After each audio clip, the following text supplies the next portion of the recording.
I want to welcome everybody today to the job search participation resume and cover letter with me and my co-worker Heather Larrabee. We are here and we thank you for your participation. It's definitely coming to terms here as you come to an end of the season that we are happy that you took the time away to participate in this initiative we have here with the webinar. We are happy today to present to you. And just a few things, if you missed them when we were first talking, if everyone can make sure they're muted, that would be fabulous, so we don't have any background noise. Feel free to type any questions that you have in our webinar chat box, and we'll get to them as they come in. We want to make this kind of informal, and so just if you have a question at the time, feel free to ask it then. If for whatever reason, if we miss a question or don't get to your question by the end, then Del and I will follow up with you via email. And if it's something that everybody wants to hear, maybe we'll just follow up with everybody who was on the webinar, just to make sure we're getting everyone's questions answered. Yes, you should be automatically muted, Sam. I can't hear you. I think we're okay. Mm-hmm. All right. Just to give you a little bit more, our search firm has, obtained Alden and Associates about 2 years ago. Since then, and taking over, that we've been doing searches on the athletic side and on the football side. We have a history with football. Last year we did Pacific Lutheran University as well as Wilkes. We teamed up to do both of those within the world of Division III. So the firm has a history of doing football coaching searches in the world of Division II and Division III, as well as doing some football feasibility studies for individuals and institutions out there that want to start football. And moving forward, we'll talk about what we will cover. We'll cover and have this session that will talk about a couple of different things: how to develop a compelling cover letter, a dynamic resume, and as we just mentioned throughout, if you want to do Q&A, that Q&A would be done through our chat. What we'd like to get accomplished is to put you in a position for you to have a compelling cover letter and resume. And from there, the intricacies of what we'll talk about within the cover letter portion as well as the resume portion we will cover throughout this webinar, leaving time and an open place for Q&A as you go along using the chat motion. All right, well, let's talk about what is the purpose of your cover letter. And it's interesting how some people don't think they need to spend a whole lot of time crafting their cover letter, but actually nowadays you really need to spend time with that. It's another way to get across why you're interested in the position, and it really helps sell yourself as a complete package with your resume. So the cover letter really answers 4 why questions, or it should answer 4 why questions for the reader. So, why is this person applying for the position? Why are they interested in moving to wherever this institution might be? Why do you want to work for this specific institution? And why are they a good fit for this position? So these are the things that you need to be thinking about as you start to think about writing your cover letter. Those 4 questions you should make sure that you answer in your cover letter. And these are the things that are going to help you stand out. And in doing search now for 6 years, I've actually seen candidates whose resumes might not have been the best, but they had such a strong, compelling cover letter that actually moved them into the next round, and they actually got an interview based on what they had said in their cover letter.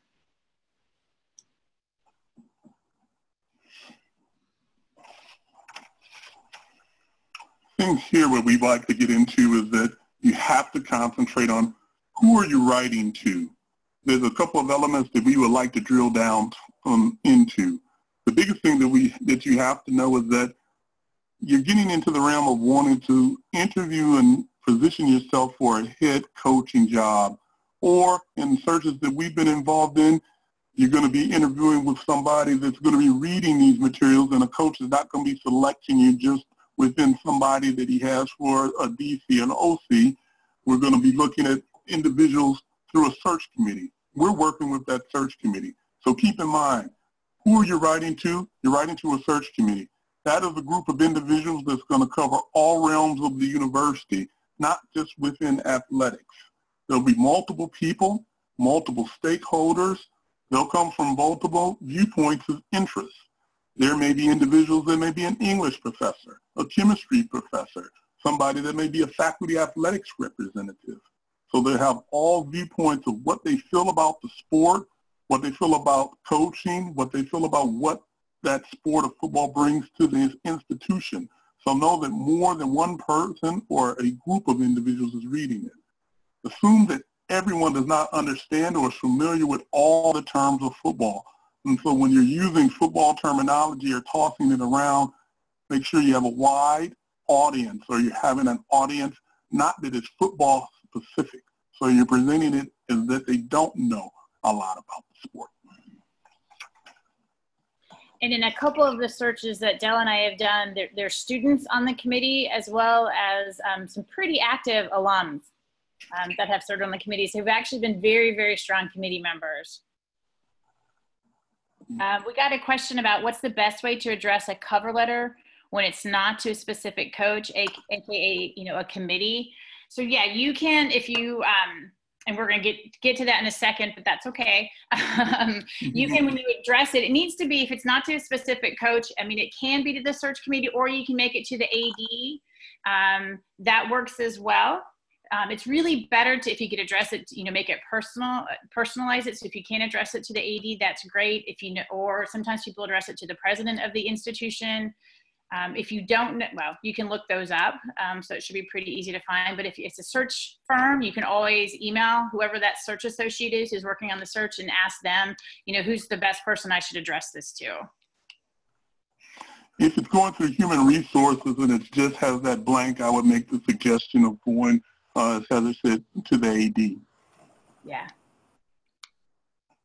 Yeah, I think it's always, I would err on the side of putting somebody's name in it than just leaving it, dear human resource manager. Absolutely. Yep. I would say yes, Sam. If you want to, for a good measure, a cover letter of one page is, we do find very fitting, and that's what we have as being common.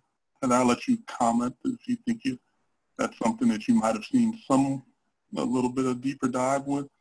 Yeah, I would say one page is great. If you go into two and it's compelling and it's good information, two is fine. And I'm thinking two as in like 1.5, not like 2 full pages of like 4-point font. Absolutely don't do that. But yeah, so if you have to go into that second page, it's okay. But one page works. So 1 or 2 pages, nothing more than that. Okay, so where do you start when you're thinking about writing your cover letter? So the things you need to think about, really do some research. What do you know about the institution? It's easy nowadays, obviously, to get online, go through their website. As much as you're looking at the athletic department and their football program, also look at what's happening at the institution, some of the things that maybe some of the events they've had, some of the things they might be dealing with on campus. You can look at their enrollment numbers and see how their enrollment's been the past couple of years and what the trends are. Make sure the school is doing well. Also, what do you know about the position? Do you know the past coach? Do you know what their record has been? Do you know if they've got some issues or if things are going really well? Why did this person leave? What's happening along those lines? And really, you should. It used to be back in the day that you could write a letter, at least when I was first job searching, which I guess makes me sound old, but you could write one cover letter and then really just kind of go in and change the name of the institution, the position that you were applying for. You can't do that anymore. You really have to, for every position that you're applying for, the letter needs to be different and not just changing the name of the institution and the position. And also, I've seen where people just do, in the first paragraph, they talk about the job they're applying for, and then they never mention the school again until they get down to the bottom, when they're saying thank you. Don't do that either. Really kind of use this time to show the committee that you've done research on their institution and that the values of the institution really resonate with you and why, and share that information in the letter. Also use your network, talk to your network to find out what they know and what they've heard and what's been going on, so you can use that information as well when you're doing some of your research. And again, make sure that you have the name of the position and the institution correct. which I know sounds kind of silly to say, but I wouldn't say it if it didn't happen.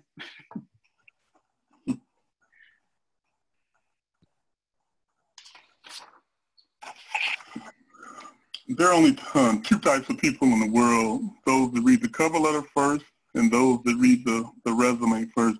Heather's talked a bit just now about having a very sterile resume, or a very sterile cover letter, one that's not specific, one where you just cut and paste. Make sure that you put something into this particular document. It should not repeat what is on your resume. This is your value preposition. This is where you talk about who you are. This is where you explain why you want this position. It's all put within the cover letter. So do not miss the chance just handling it as a document that comes right before the resume. I am a Midwesterner. I have played within this particular league or conference that they're playing in. We said that in one particular search that we did, they said we're not particular about where the particular person comes from, but we like to know if they've seen it, they felt it, or they touched it. That could mean that you were a Division II athlete, you were a Division III athlete, you coached for a while there, you did a GA shift there. That means you have a sense of what the job is about. You've been at a private, you've been at a public, you've supported an institution that's had the same mission. This is where you explain that. This is where you say you stick out and that you're unique.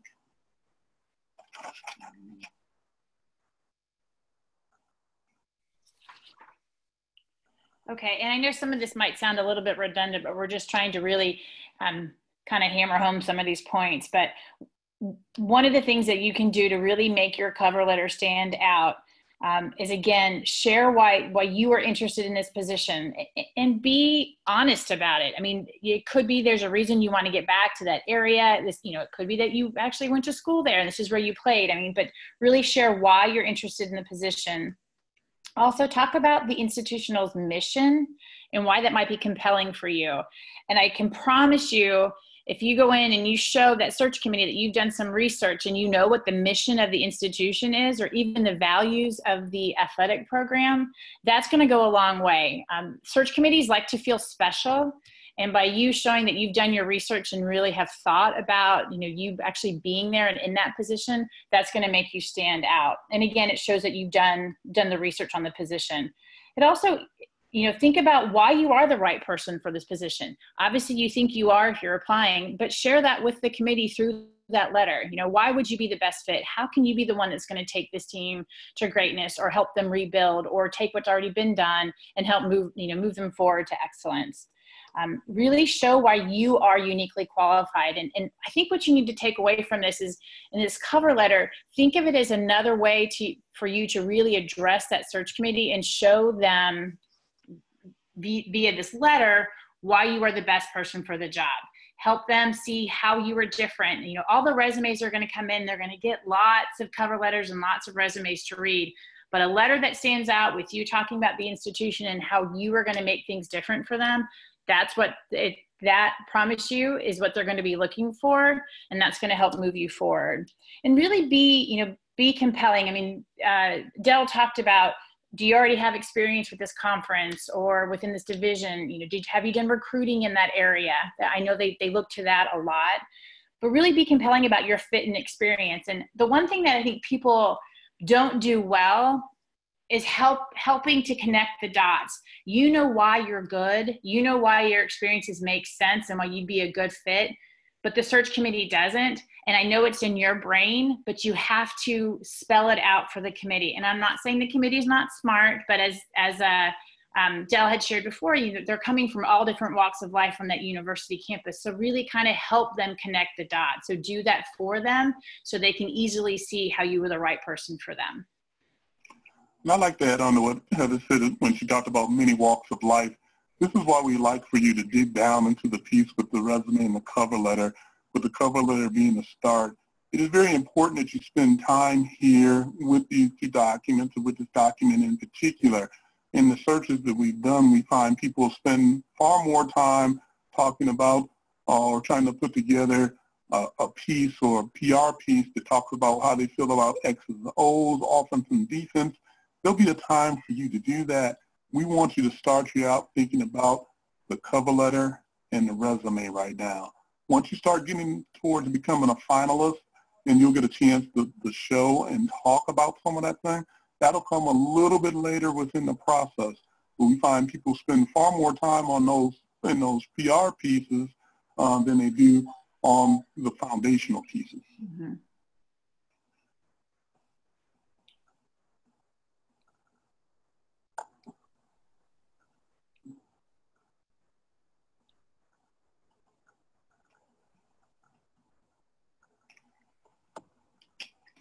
It's 4 basic paragraphs that come in here. State the purpose, summarize the skills, knowledge, and areas and highlights and accomplishments. Briefly state what you know about the institution, the position you're applying for, and state why you're a good fit for the institution. Explain why you're a good match for the position.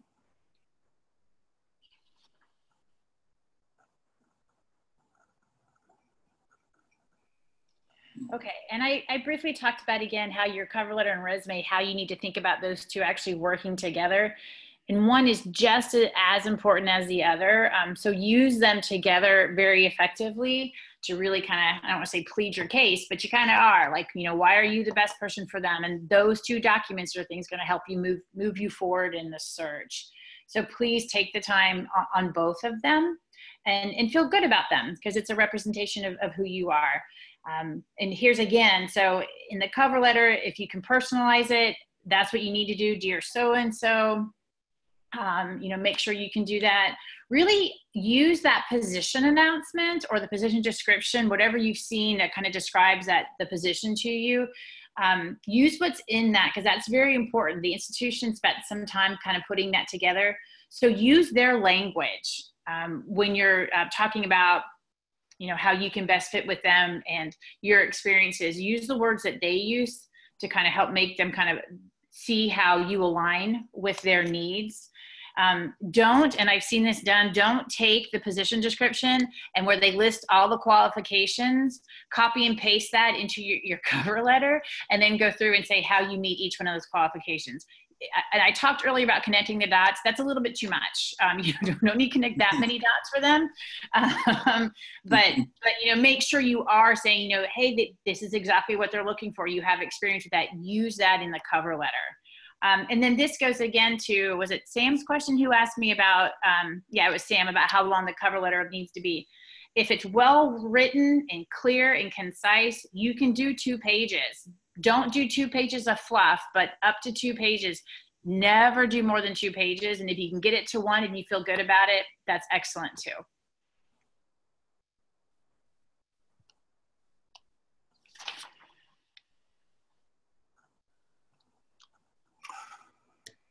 Talk a little bit about minding the gap, addressing issues and gaps. You're not in this particular profession unless at some time you've been fired or you've had to change jobs. So the biggest thing is not that you've been fired, but the biggest thing is that you're able to address and communicate what happened in that particular situation. And sometimes it might have been a change of AD, change of president, change of direction and philosophy with that program. It's bigger that you are able to communicate it because it's happened to more people than you think. Do not give the search committee a reason to make something up.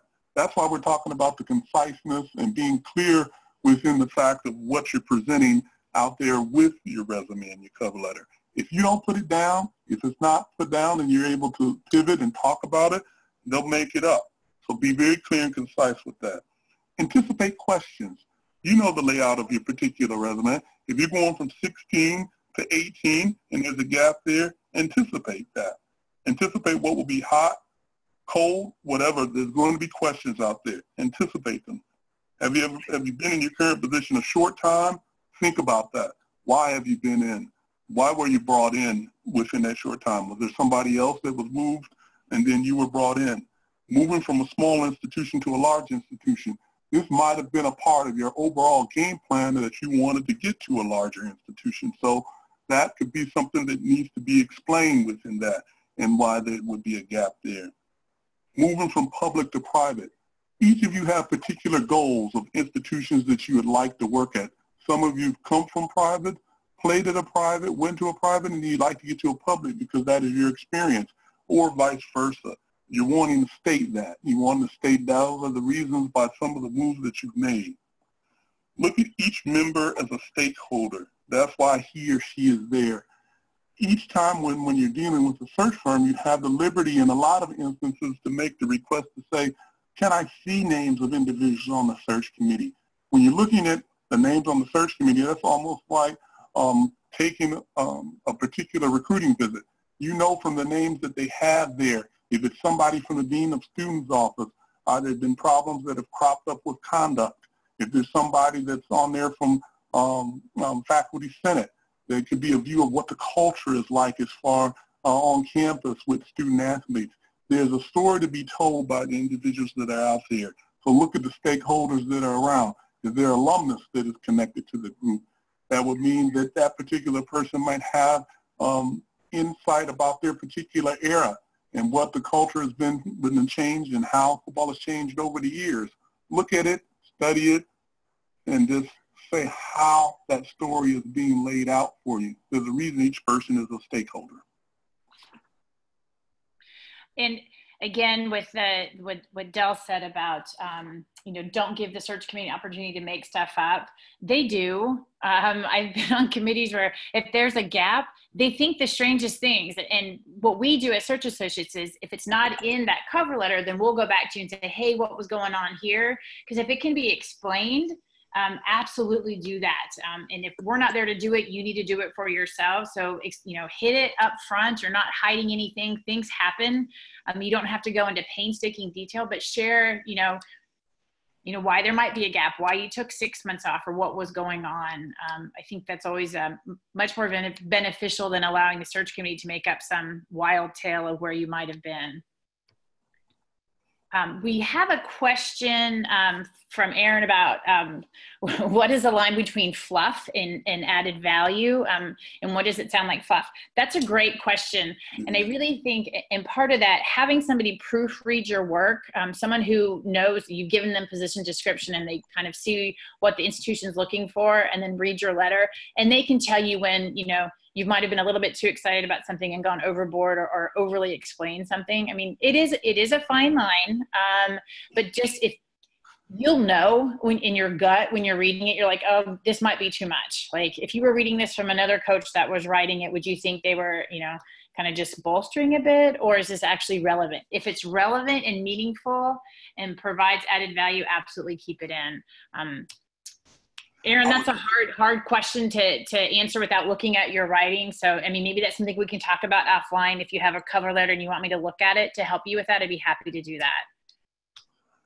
I would also say you would be in a position to quantify what you're doing and think about how you're starting off the statement, whether you assisted, you coordinated, or you led.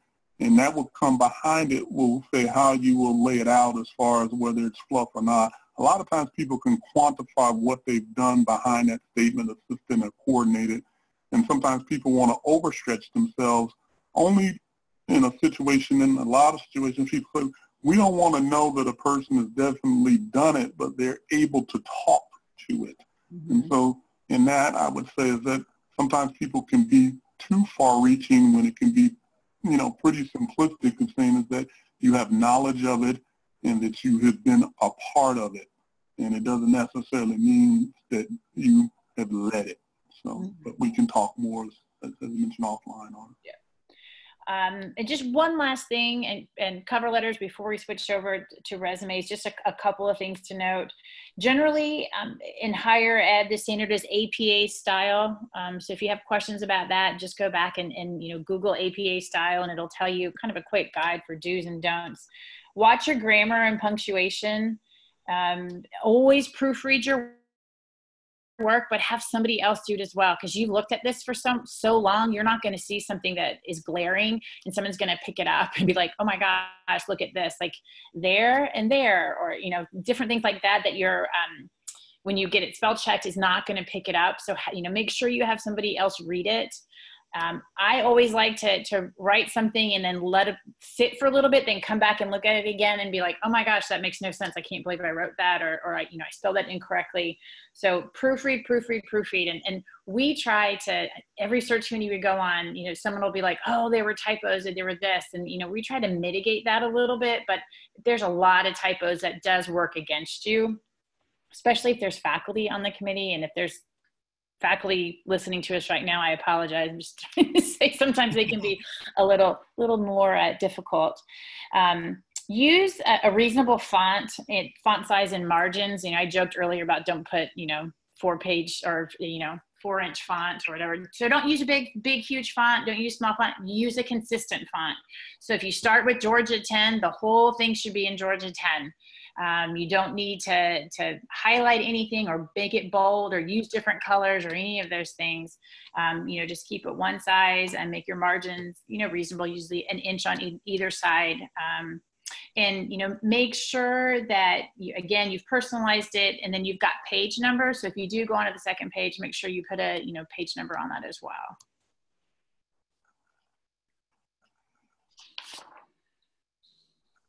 So moving on to resumes, I like this picture because the kid looks horrified. So that's why I put that on there. It was something about a preferable font size. You mentioned 10. That's kind of like the standard that we're used to. Yeah, that's what, 10, 11, sometimes use 12. It depends on what the actual font is. We use Georgia.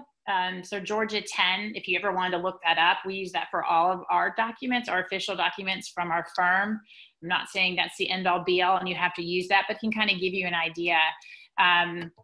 If people are reading a lot, the smaller your font is, if they don't have their readers with them, they may not read everything. So you don't want to put stuff, too small, but then again, you don't want to have it ginormous. The other thing I should have said, and this is something that I've seen on search committees, when you sign your letter, it's just a normal signature. It does not need to take up the entire width of your paper. You can be proud of your signature and that's great, but it just doesn't need to be that big. I've seen that actually hurt people, and it sounds silly, but when you've got 100 or so applications, sometimes it's the smallest thing that kicks somebody out. So just a normal signature on the page will work. I was reading the question, is there a font that's preferable or more professional? Don't do, and I'm not saying that anybody would, but I've seen this in other searches, some kind of really calligraphy, squirrely or curly, something like that. Just something that's easy to read. You all have seen it in the work that you've done already and some of your press material, something that's clean and clear and easy to read.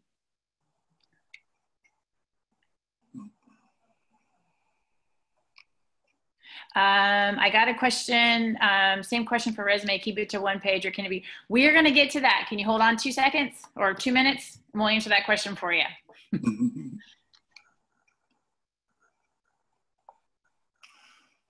Okay. What is the purpose of your resume? Key points, viewpoints from the firm, common mistakes and best practices. Heather's talked about a few of those. Content versus pictures, graphic design, what's the reader's takeaway? Basically, what we're seeing here is that a lot of people spend a lot less time with content as they have with graphics. There's a culture that we've seen, and we're not painting it with a broad brush with football, that a lot of the information coming in is far more pictures of yourself, offense, defense sets, won-loss records, a lot of snazzy looking things that need to be put more in a Georgia or just in more of a traditional print and font size and getting away from the pictures. With 50, we're more of a thought process that pictures of yourself and everything else could hurt you. So we would say bring back the graphics totally and just think about the print. And what's going to be the reader's takeaway? He or she has read this. What do they know about you? And think about that. And these individuals on this group of search committee, they're usually reading something for a dean. They're usually reading something for somebody else that's kind of a lot more traditional, so keep that in mind. Clarify whether you're full-time, part-time, or been a volunteer coach. And this is also very important. Demonstrated experiences, especially in the area when we're talking about Division II and Division III. Recruitment is also important. Recruitment, retention, roster management, and graduation rates. People have the sport of football because they love the sport of football, but they also have the sport of football because it's important for enrollment numbers. You must know that. Whether it's a school that's enrollment conscious, roster management driven, know your classes, know how many you brought in, how many stayed, how many graduated. Be able to speak to that you're going to resonate now with that individual that's the VP of enrollment or the Office of Admissions person. Knowing that, like we said, there's a roadmap. If he or she is sitting there and they're a part of that search committee, they're going to want to speak to that. They're going to be far more excited about that than any particular stat. I will mention the stats, though. Won and lost records for each position, knowing how to explain these records. It is not bad that if you've had years that have not been very good. Everybody's not going to have a career that's had where you've had a 80% or 90% win rate. But the biggest thing you could say, we dipped to 500 here, or we dipped below 500 for this particular year because we lost some people. We didn't retain some individuals that came out that didn't have the preparedness, and we changed the way the program was and brought more people in and had more advising, and it improved. Look for the way that you're telling the story. Look for balancing the stats and former student athletes with the institutional content. Talk about whether there's been a strategic plan at that place, whether there's been a plan for a new stadium. How were you involved? Were you part of a focus group? What did they look to get feedback from you? How did you implement some of the things that were talked about? What did you have? What was your say in that? Those are all resonant points. Who doesn't need to build and improve their stadium, their locker room? Your involvement with the development of the campaign, is it from start to finish? Is you coming in the beginning? Your involvement with the community, that's very important. We've seen people have not talked about how they interact with the community, that area of being a fabric of the community. You're going to be a face of this program, so talk about that. And you should never have a functional resume, so think about that as well.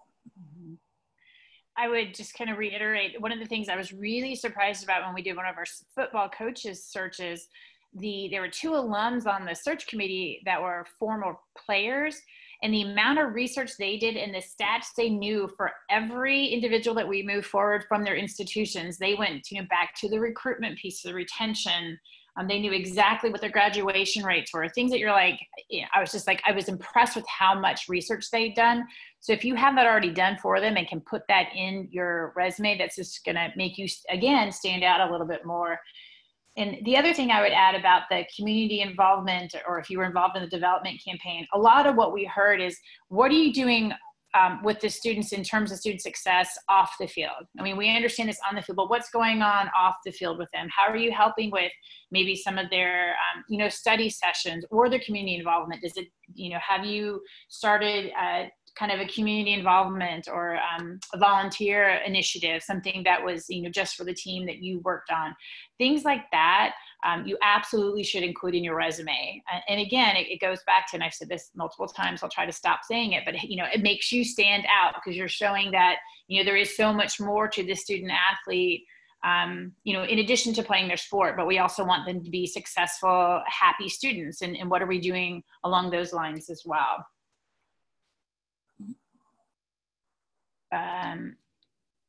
So, and I wanted to get to, Jonas had a question about the pictures, and this just kind of goes to the concept of real estate.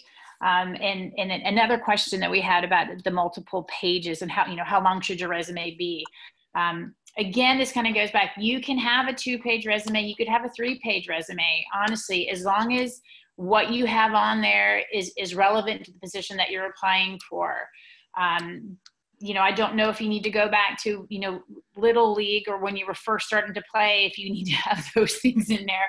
But, if it's relevant to the position, absolutely keep it in there. If that means that you've got a 3-page resume, that's okay. a committee is going to want to read those things much more than seeing, half the page being a picture of you coaching somebody. And I say that from experience. We've had committees go through and look at resumes that have a bunch of pictures, and the information got lost because there were so many pictures all over the page. And they were like, oh, I wish we didn't have this, or didn't, could have gotten just the text of this so they could actually read more clearly, what you had done. So just think about that. So the concept of real estate. So if you've got 2 pages or it's going to go into 3, again, don't worry about that as long as it's good information and relevant to that position. But what you do need to do is have your most important current position. You have to make sure it's on that first page.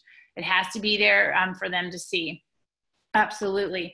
You do not need to have an executive summary or an objective statement or a vision statement, any of that stuff. If you've done your strengths, you don't need to list those first, any of that. What you should have at the very top, if you're looking at your resume, the very first thing you should type is your name and your address, phone number, and email.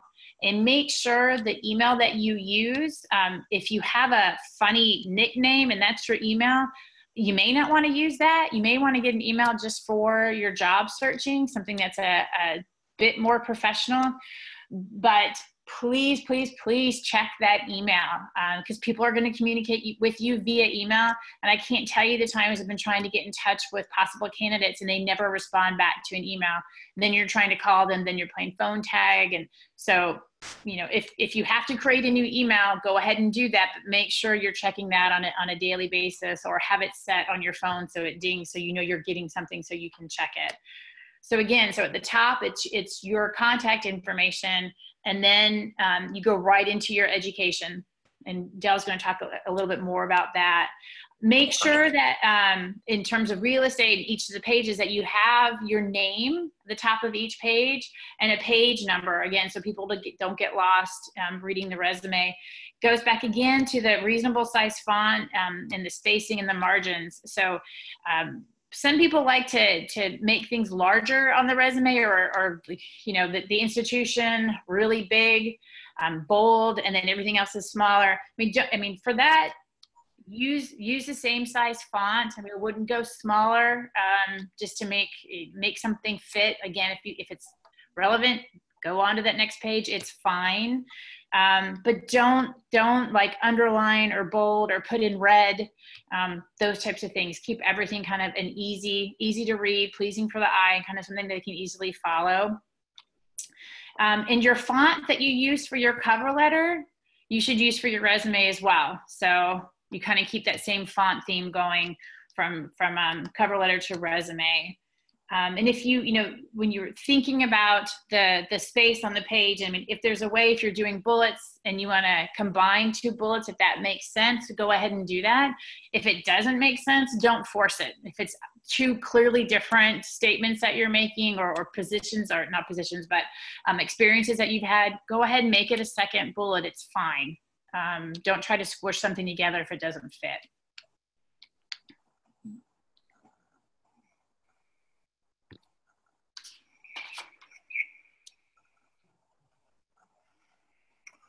All righty.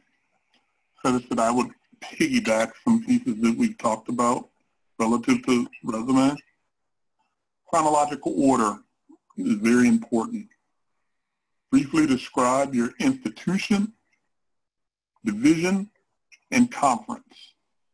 Take some time to describe those through when you're looking at the present schools or institutions you're at.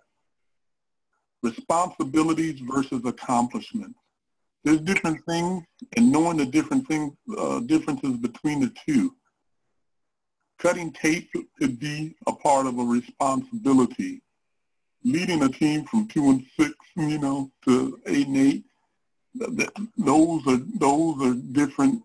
Or 6-2, those would be accomplishments. There are things that everyday responsibilities in comparison to what you have achieved. You need to list both. Recruiting. Were you successful at recruiting? Being able to initiate that and talk about that in a very personal way. Did you supervise other staff members and members of the coaching staff? This comes out in the fact that we were talking earlier about being full-time or part-time. If you think about stepping into the chair as being the head coach, they want to know that you've had some supervisory experience. So this is a piece that we see a lot of people not taking the time to supervise, to talk about their supervision skills or changing a culture. What would happen during the time that you were a supervisor and supervising these individuals?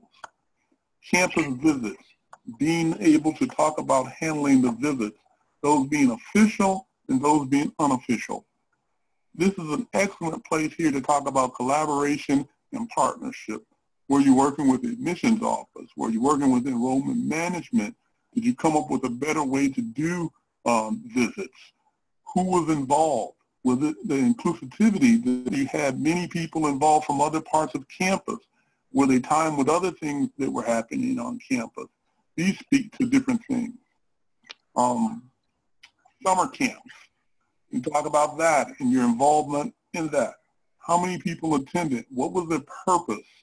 How were you involved with them on the demonstration side? How were they organized? Quantify, and quantify more. As we talked about earlier, no general statements such as increased student retention, generated revenue for programs. Be specific. If you say increased student retention, is there a percentage number? Did you increase it 25%?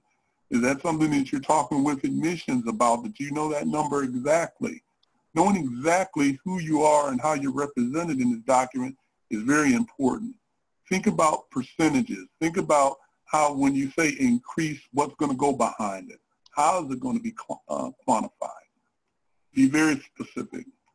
You don't need to list your grad assistantships or the work that you've done during as a student for football. Do list other things there. For football, sometimes people do list, the GAs. For football, you would also list your playing experience, but don't let that be what it's really about. You're listing the fact that you just have knowledge of the sport, the thing that you played it. Don't let it be your own highlight film. So that's not a place where you're going to be adding pictures of yourself and talking a lot about you. It's a mention. No personal pronouns, We have a couple questions.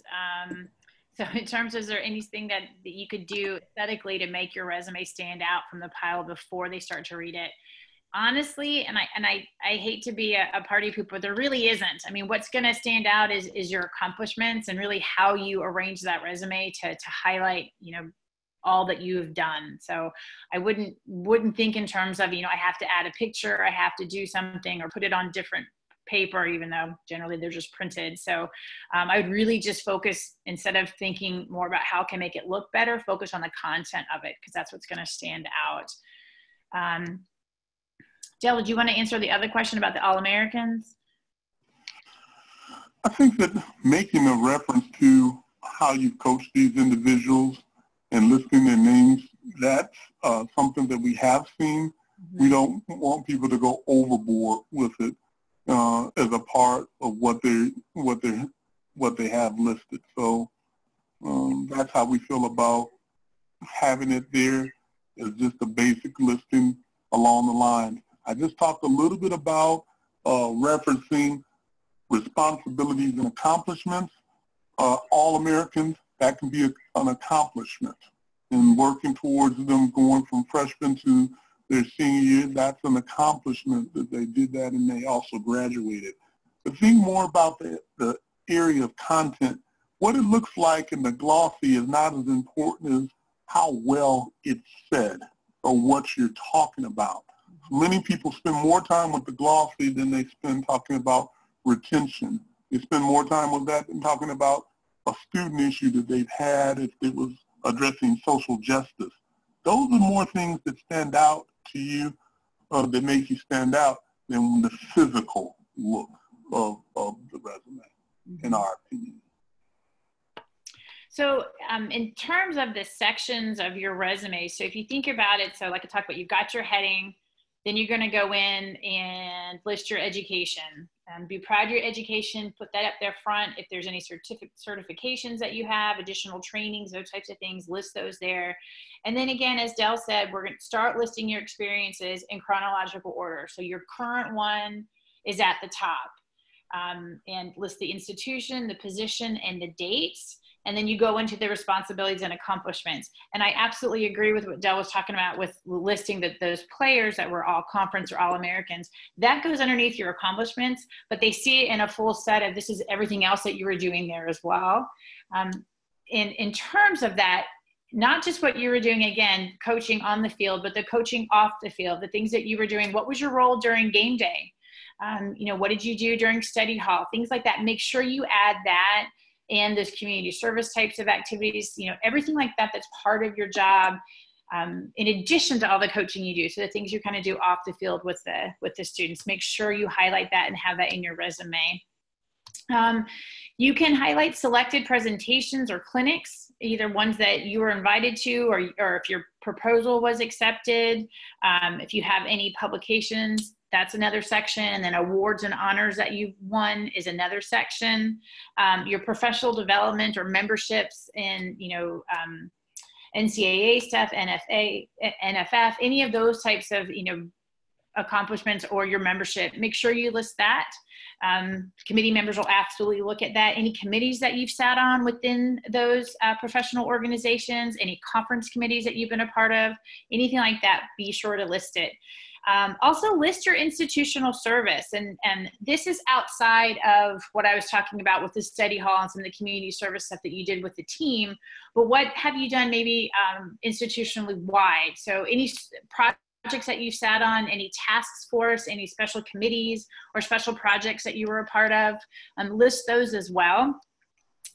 You can list your community service then, and then of course any other additional skills. But if you think about it in that order, so what you're really seeing first is your experience, your job experience, what you've been doing, and then it kind of drills down a little bit more into your professional development, institutional service, community service, and then your skills. Brent might have had a question. Did we cover them as of yet? Specific stats. What do you think, Del? I would probably say with specific stats, the big thing is that they are important. Yeah. They do want to know that on paper that you can coach. It is a coaching position. The thing about it is that when you look back at your resume and your materials at the end, I think the biggest thing I'd like to talk or make mention of is balance. Some people as if it's all football, and we don't want it to look as if it's just a page out of the media guide or a space within somebody could read somewhere within a media piece. You should have that balance in between committee service, what you're listing as an accomplishment with the stats about the particular team, how the students are engaged in the community. Think about all of these aspects and how do you speak to them. But number one, rush defense, it is important. Specific yards per game, those are important. The biggest thing, as we say, is that just don't let that go overboard. That we don't believe that they get lost if they're well stated and have balance. Yeah, absolutely. And we've seen resumes where someone will just list their title and then go into number one rush defense and then list all their all their All-Americans or whatever, but we never saw what they actually did. It was just kind of, boom, boom, boom, boom, accomplishments. But how did you do that? And what did you do with them off the field and all the other things like Del was talking about, that balance. So yeah, make sure you include those things as well.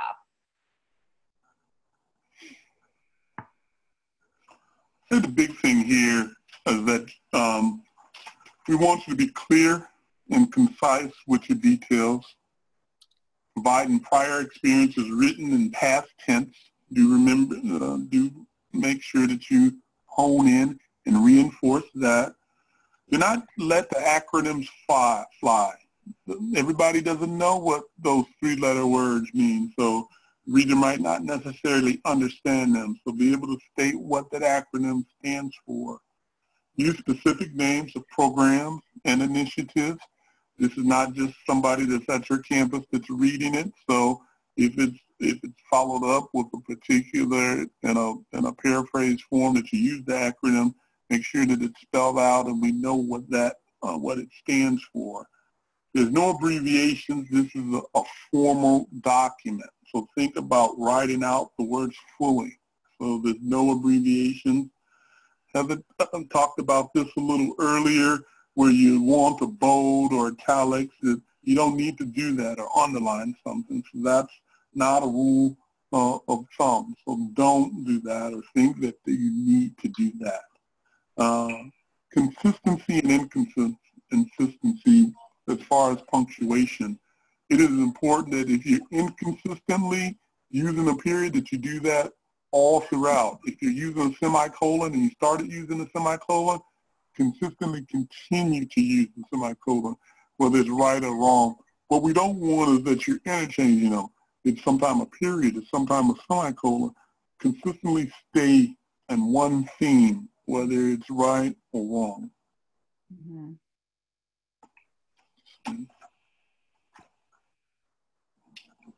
And just a couple of things, kind of odds and ends at the end.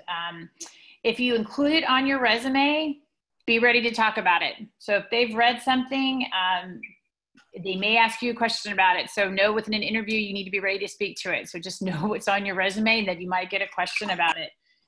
You don't need to list your GPA. I'm sure you're all cheering right now, or maybe not, but you don't have to list it. So that's okay. You can choose whether or not you want to list your church affiliation or your children's school or work that you do at your children's school or any work you do for political organizations. That's your choice if you want to list those, down towards the bottom of your resume when you're talking about hobbies or other community service. Again, just know that somebody might, ask you a question about that, so be prepared for that. I cannot stress it, but proof, and then proof it some more. Have somebody else look at it. Make sure, not just for the grammar and punctuation, but also for the content, that it kind of makes sense the way it's flowing. The one thing that we didn't talk a lot about was in that accomplishment section that we talked about. When you're listing your positions, you can highlight some of your accomplishments that align with that position announcement. So maybe they're talking about their recruiting efforts or retention efforts. You can make sure that you list those within that accomplishment section so they can actually see, hey, this is exactly what we said we needed, and look, they're doing that right now. If you're not sure about the grammar, again, look it up. And again, like I said, it's the APA style, generally what higher ed uses, so feel free to look that up. And if you're not sure about punctuation, look it up. But if you can't find the answer, or whatever you do, just be consistent with it. Own it. Once you start it, just keep going through the rest of your resume with it. And then the other thing I wanted to talk about was references, because we haven't talked about that yet. And with the references, we generally, as a firm, just tell you never to include your references on your resume right away. If you do that, that means someone can pick up the phone and call those references right then. And you may not have had a chance to have a conversation with them to let them know that you've applied for a position. And so that could just open up a can of worms or go down a road you're not ready to go down. So we suggest, just putting available upon request. But when you are asked for references, make sure that you list their full name, their school, the address, telephone, email, and also their relationship to you and the institution or the current or the position or the program, somehow how they're related. Give that information. It just makes the connection a little bit easier for the referencer or the person who's reading the references to understand that. But make sure you have a conversation with each of your references. Send them the position description. If you're not talking to them, and you can send them an email, send them the position description.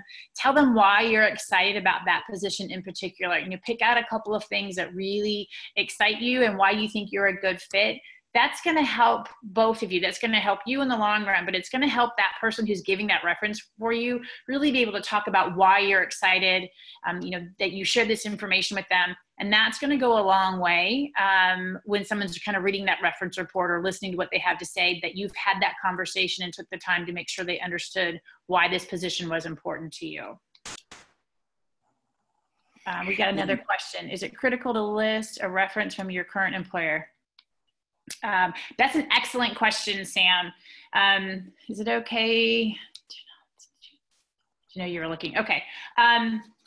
At some point, you're going to have to, so if you're moving forward in a search, and I'll use ours for example, because, hey, I know ours, so I can do that. If you're moving forward in the search and you don't want us to contact your current supervisor right away, we can hold off, but they're not going to offer you that position without having a conversation with that person or someone from your institution. So at some point, you're going to have to let them know. And I got to tell you, it's much better for them to hear it from you than to hear it through the grapevine. And you all know what a small world, really, when it boils down to higher education than athletics within higher education, than if you get within a conference. So it's better for you to make sure that if you've moved on to the point that someone's asking for your references, which generally means you're a finalist, you're, you know, in the top 3 or 4 moving forward to campus, you should have a conversation sooner than later with your current employer. I think, Sean, you put out there, most job postings ask for references. Is it still recommended to not provide them immediately? I think that provide what you're asked, you know, for, or I'll let have it, you know, speak to that more, but if it says that they would like the names, do go to what is mentioned in talking about their contact information, their full name, their address, the telephone number, their email. So. Yeah, and thank you for that, Sean, because I'm used to the ones that we do, but you're right. If you just see, sometimes you see just that job posting, they do ask for references. So, but again, I would go back to make sure you've had conversations with each of them and let them know what you've applied for, and know that they could be called at any minute. It may not, you might not be able to get to them and go, hey, they're going to call you. You know, they just might start calling because I've got that information there. So go ahead, I'm sorry. No, I was just make sure everybody who needs to know that you're looking knows at that point. So again, so it doesn't get out.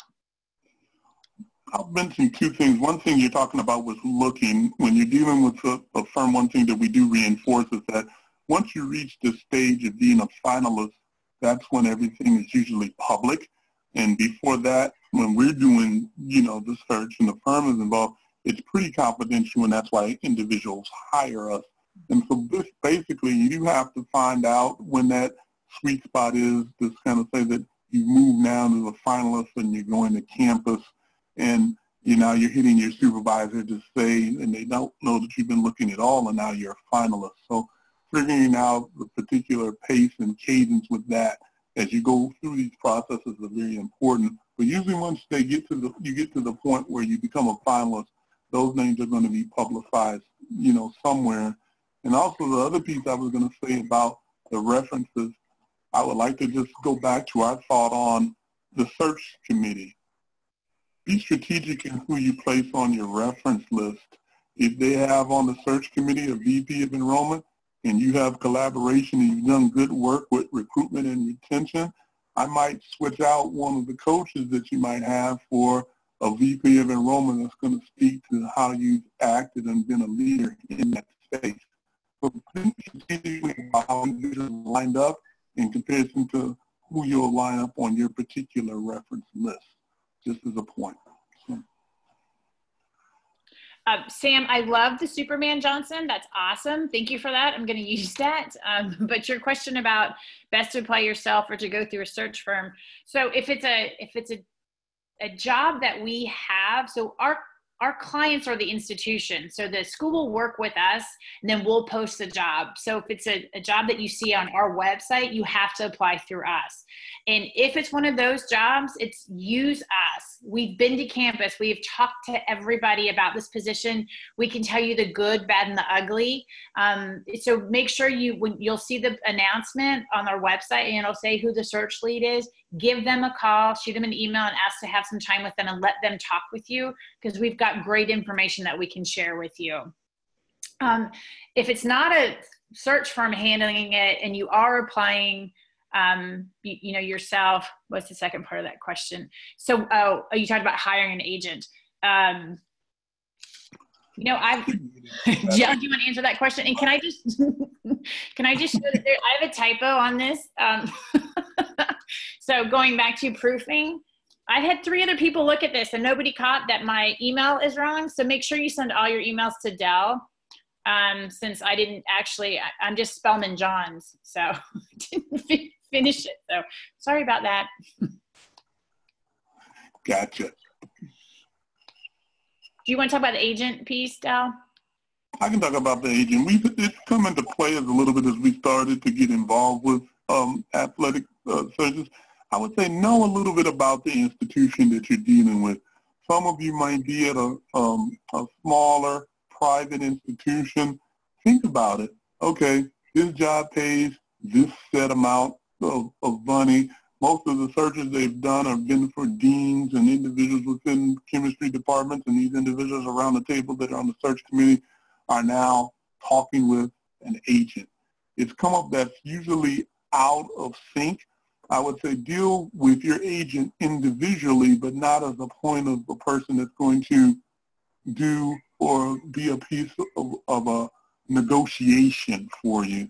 So agents are good for you to use personally, but don't lead with that individual to say, okay, now that I've become a finalist, you're going to now be talking to my agent and this is his or her name. There are agents that do or have called us with a couple of jobs that we've had to kind of do some screening. That's something too that we would be a little bit fearful of, is that they represent you, but the biggest thing you can do is use them in a different way. That way would be to review the position announcement, review the position specification, review information that's out there and talking about your alignment, your fit, and in their preparation for you to get on the phone to talk to one of us. But there have been, in the 2 searches we did, even for the 2 Division III searches that we had, where the agent called, I'm representing this particular person and I want to know if they are fit for the position. That's hard for us to communicate with that person and really know who you are. And it's far beyond a position that usually it doesn't call for an agent to do that, or that's not going to help you, or he or she's not going to provide any more clarity than you can provide for yourself. So that's our thought about agents. Yeah. Any other questions or anything you'd like to ask us, need from us, we can help you with?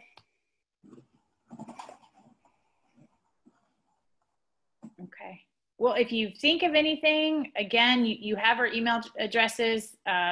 Feel free to email us at any time. We're happy to help you in any way possible. And thank you so much for joining us today and taking an hour out of your day. We greatly appreciate it. I'll piggyback, Heather, to say thank you. And we've been a team that's been out here talking about professional development in this area, and we will continue. For many, we will be at the 35 under 35 AFCA on Sunday, January 6th from 2:30 to 3:20. So keep that in mind when we'll talk even more about professional development for individuals that will be a part of 35 under 35. So we will be at AFCA. And Sunday, January 6th, 2:30 to 3:20. Oh, we have a time. And if you haven't already, make sure to join our network so we can send you information. We do have postings that might interest you. So it takes just a few minutes. If you go to our website, then we can, you can just go on, it says join our network. It's super easy to do, just a few minutes. And that way we can make sure to send any information to you. And also, if you haven't, make sure you also signed up for the D1, D2, and D3 ticker for the latest news in athletics. Sounded like a shameless plug. A lot of good information out there on the ticker. Yep. All right. Thank you. Thanks, everyone. Take care.